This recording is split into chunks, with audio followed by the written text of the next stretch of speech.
What's going on today, guys? Alright, so another Marvel Legend quick review for you today. We got Madam Hydra from the Controller Build-A-Figure wave. So we got the figure there, looking good in the package. I mean, as much as it can. And then, of course, we got the figure there with all the others in the wave. And at this point, I have all of them now. I didn't mean to. Well, I meant to, because I pre-ordered this whole wave, because there was a lot of figures in here that I wanted. And then I got pissed off at Hasbro for all their shenanigans, and so I basically canceled the entire wave except for US Agent. And then I started finding these figures at Target for $19.99 or $19.98 a piece, and then I bought them all again. So, I don't know, now I have the whole wave. So anyway, there is Madam Hydra. Let's go ahead and crack this box open and see what we got inside. Alright, so we got her out of the package here. Let's look at accessories real quick first. We do get a couple of fisted hands. We do get her guns here. And actually, the thing about the guns is, they're probably the best thing on this figure. They do look like they might be some kind of Luger or Mauser, but they do have paint on them. I don't know if you guys can see that very well, but they got some paint there on the grips. Kind of a, you know, I don't know, alligator skin grip or something like that on the guns. It looks pretty cool. About the most paint there is in the entire package is on these guns. And then, of course, we get one of the legs for controller. All right, so let's take a look at this figure here real quick. And honestly, there's not much to look at. There is no sculpt on this whatsoever. It's just her in a bodysuit. There is really nothing here. It is just a plain figure. There's almost no paint on this figure whatsoever. You got a little bit of lighter green here to match the feet, so it looks like she has boots on. Other than that, molded plastic. You also get a little bit of flesh tone up there, and the lower part of the upper arms is painted green, but it was molded in flesh color. The hair looks pretty good. I do like the hair. I think they did a good job there as far as that goes. Got a little bit of shading in there.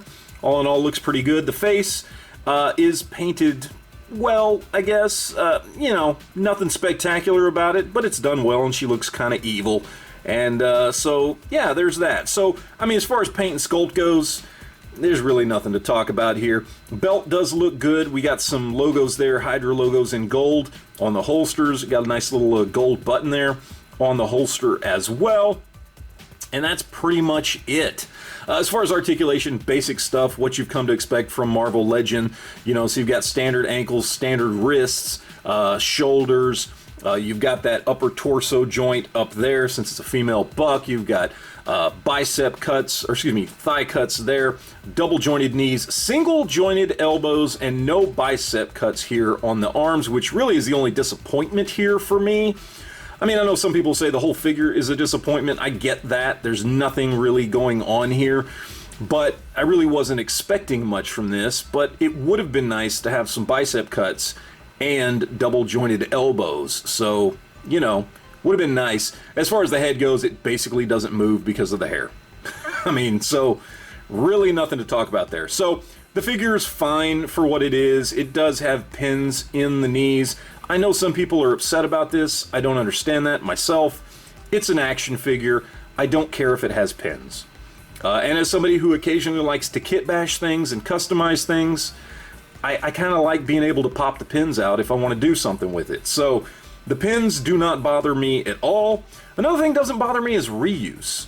I grew up in the 80s when half the action figure lines coming out basically, you know, partook in the act of reuse constantly, and that's how we got all the figures and all the characters that we loved. So reuse doesn't bother me, pins don't bother me. If it bothers you, you're not gonna like this figure, and I get it, there's not really much to like anyway, and that just kind of makes it a little bit worse. But there you go, there's the figure. Articulation is standard, the figure is standard, sculpt is non-existent, paint almost non-existent. So not much to talk about here, so let's go ahead and get her to actually stand up, and then we will throw her up with some other figures and see how she stacks up.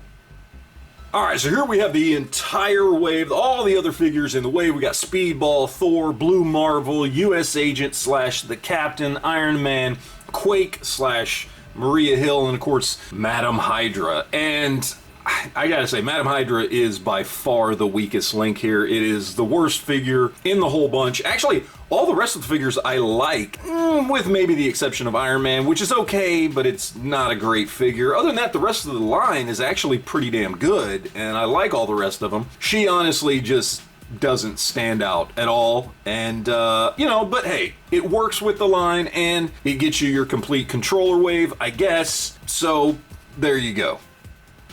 Alright, so let's talk about price here real quick, and Madam Hydra retails for $22.99, so 23 bucks. So the question is it worth it?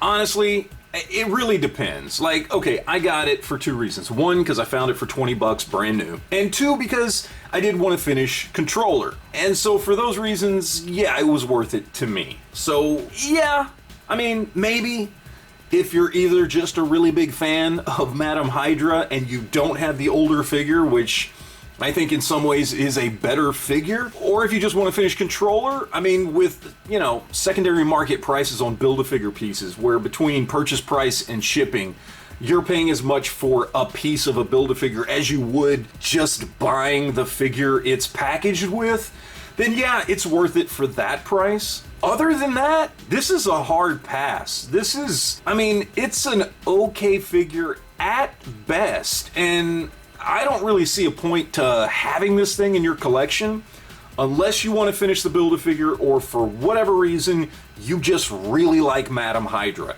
Other than that, for most people, I think this is one you can just kind of wave goodbye to because it's just not a good figure. Let's be honest here. It's plain. I mean, it does everything you need a figure to do. You know, it's got the articulation. It's technically an action figure, but it's not a great one by any stretch of the imagination. So, yeah, I think for a lot of people, this one is definitely going to be a pass. Look, I'm glad I have it because I got it cheap and I get to finish my Controller Build-A-Figure.